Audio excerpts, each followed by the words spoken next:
जानू हफ्ता में आके रोज रोज ले बेलू हे जा बोला तो बोला कौन विटामिन के डोज ले बेलू जानू हफ्ता में आके रोज रोज ले बेलू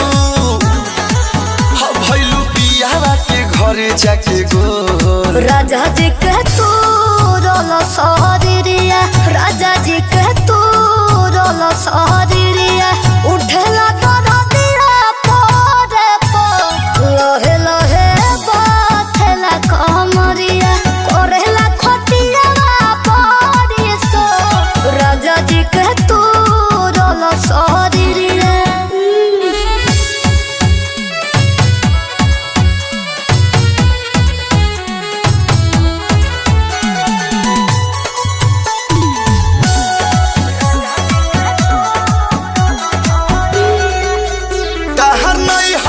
जान बड़ी न खड़ा रहे हमर सोने जवानी तहर खड़ा रहे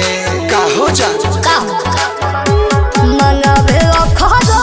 तवा को हां चुमल के बोथवा को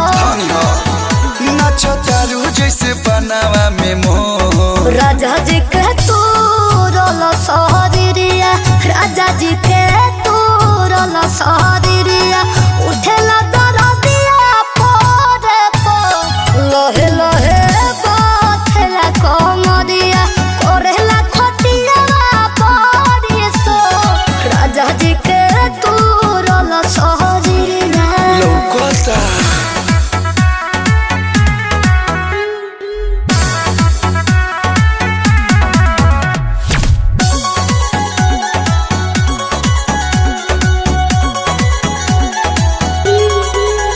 रोजो सोइया के सोंगे तू सेज करे लुकिया तवारो के प्यार पर हेज करेलू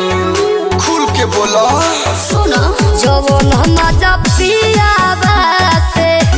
राजा हिना तो किया बासे अच्छा तो कोलू पूछे कबू होई बुलर को राजा जी के तू रोलो सहरिया राजा जी के तू रोलो सहरिया उठेला